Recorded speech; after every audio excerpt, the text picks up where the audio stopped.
कानून ही हटेगा, बिना हटे इसमें कुछ नहीं होने वाला। अब मैं आपको समझाता हूँ, शायद आपको समझ में आ जाएगा।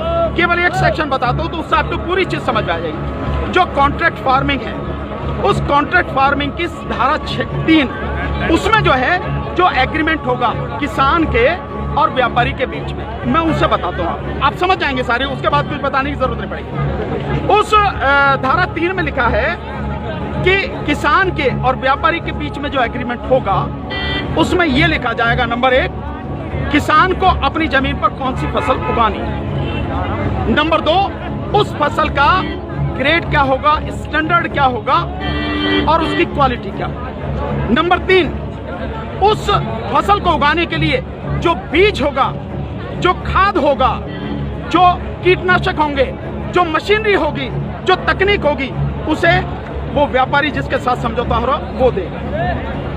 इसके बाद उसी एग्रीमेंट में लिखा जाएगा इसकी कीमत क्या होगी। जो फसल उगाएगा, जब फसल पक के तैयार हो जाएगी तो किस कीमत पर व्यापारी खरीदेगा, ये भी लिखा जाएगा। साथ में ये भी लिखा जाएगा कि इस फसल की कितनी बार चेकिंग होगी, तो बोते समय, फसल जब बढ़ रही होगी उस समय, और जब फसल कट के व्यापारी खरीदेगा उस समय 3 समय उसकी चेकिंग होगी।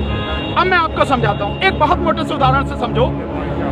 ये मानिए कि इसके कानून के हिसाब से पूरे देश की जमीन, पूरे देश की जो किसानों के पास जमीन है, उसका जो व्यापारी हैं उनसे एग्रीमेंट हो गया। व्यापारियों से एग्रीमेंट होने के बाद सारी जो फसल है वो कहां जाएगी, व्यापारी के घर में।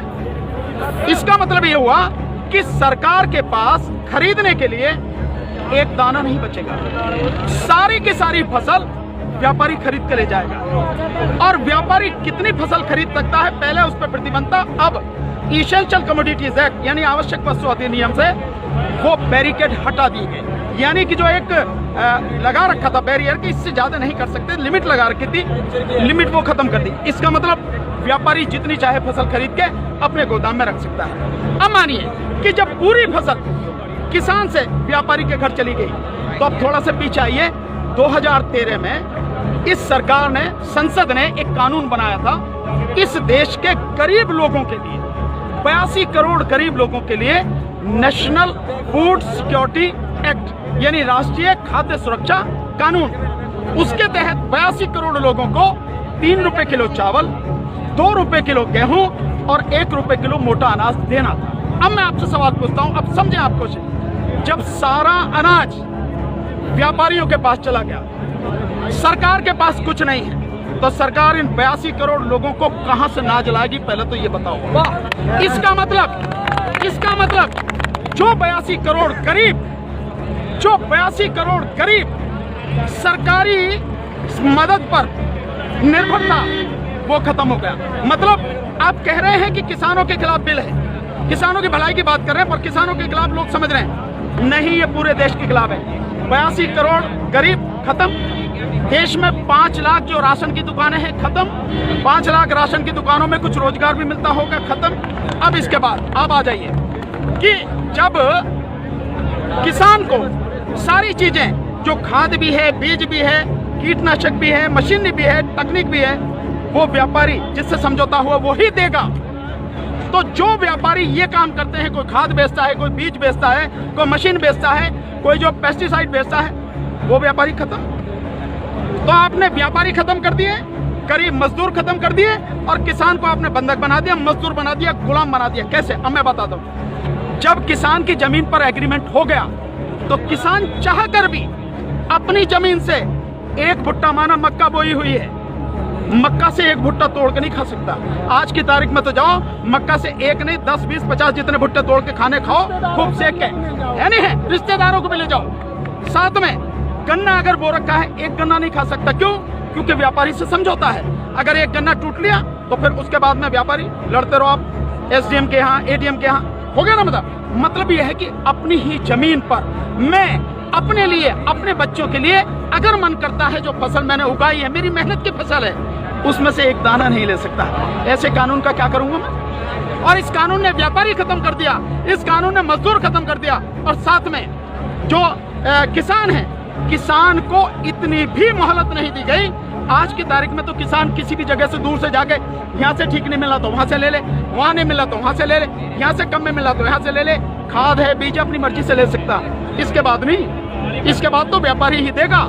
इसका मतलब यह हुआ कि चंद व्यापारियों के हाथ में पूरा देश जाने वाला। और जब व्यापारी के साथ में समझौता हो गया तो कोई बैंक भी किसान को लोन नहीं देगा, कोई भी बैंक। इसका मतलब यह हुआ कि अगर उसे पैसा चाहिए किससे लेगा? एक ही रास्ता बचा, उस व्यापारी से। तो सरकार कहती है ना कि जमीन नहीं जाएगी, ऐसे जाएगी जमीन। उसी व्यापारी से जब वो कर्जा लेगा, धीरे धीरे कर्जा बढ़ता चला जाएगा, और कर्जा बढ़ता चला जाएगा, व्यापारी का ब्याज बढ़ता चला जाएगा। लिहाजा जो किसान है अपनी ही जमीन उसी व्यापारी को बेचने पर मजबूर हो जाएगा। अब थोड़ा सा पीछे जाओ, आपको लेके जाता हूँ। 1947 से पहले क्या था?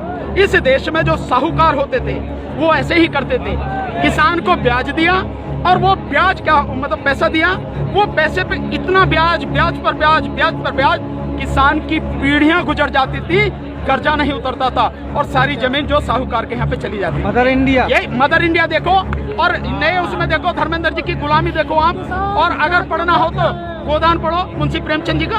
ये सारी चीजें मजदूर बन जाते हैं। बिल्कुल भाई, पहले वो अपनी ही जमीन पर बंधुआ मजदूर बनेगा, उसके बाद में अपनी ही जमीन पर गुलाम बन जाएगा। ये है इस कानून का परिणाम जो आगे तक नजर आता है। तो सरकार ये ना समझे हमें नहीं मालूम,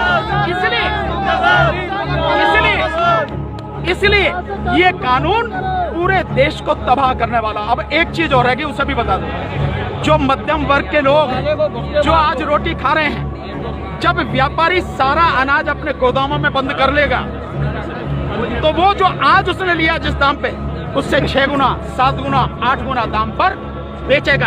तो जो मध्यम वर्ग के लोग जो घरों में बैठे हैं, अगर उनको बाहर आना चाहिए इस आंदोलन में, उनको आज जो अनाज, ये आटा 20 रुपए से 25 रुपए, 30 रुपए किलो मिल रहा है, वही इस कानून के लागू होने के बाद वो आटा, वो अनाज उन्हें 5 से 6 गुना दाम पर मिलेगा। 100 रुपए, 125 रुपए, 150 रुपए किलो मिलेगा।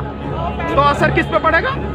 एक भी व्यक्ति बचेगा नहीं जिस पर इस कानून का असर न पड़े। इसीलिए मैं कहता हूं कि ये किसानों के विरोध में नहीं है, देश को तबाह और बर्बाद